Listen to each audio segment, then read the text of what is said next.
दासोपंत एवढं सामर्थ्य त्या दासोपंतांकडे आहे की दासोपंत साक्षात दत्तात्रयाबरोबर सोंगट्या खेळायचे काम करायचं, एवढं सामर्थ्य आणि एवढा अधिकार त्या दासोपंतांचा आहे. नाथ बाबा गेले महाराज दासोपंतांच्या घरी आणि त्या ठिकाणी दासोपंत दत्तात्रयाबरोबर सोंगट्या खेळायचं काम करत होते. नाथ बाबा घरात गेल्याबरोबर अदृश्य असणारे ते दत्तात्रय नाथ बाबाला दिसले नाहीत.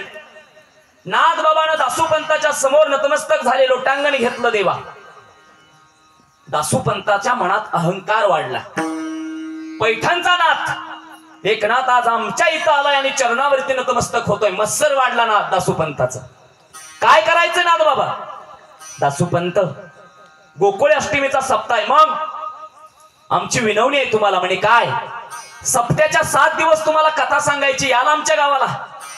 दासोपंतानं होकार दिला महाराज आणि गेले आमचे नाथ बाबा पैठणला. पैठणला गेल्यावरती 7 दिवसाचा सप्ताह चालू झाला.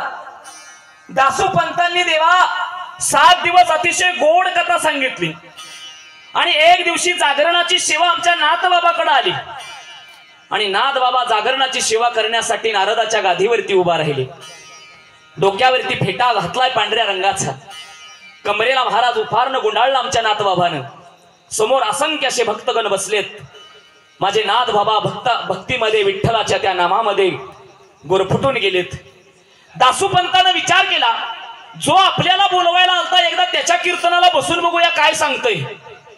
देवा, आजची परिस्थिती अशी आहे, एक कीर्तनकार दुसऱ्या कीर्तनकाराला टाळ वाजवाय सुद्धा उभा राहत नाही. बरोबर ना अमोल महाराज? आहे की नाही? एवढा अहंकार आहे माणसांमध्ये, आहे की नाही? एक कीर्तनकार दुसऱ्या कीर्तनकाराच्या कीर्तनामध्ये कधी टाळ वाजवायला उभा राहत नाही, क्वचित राहतात. आणि महाराज दासोपंताला अहंकार आहे.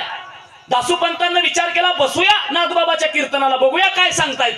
आणि बसले दासोपंत समोर.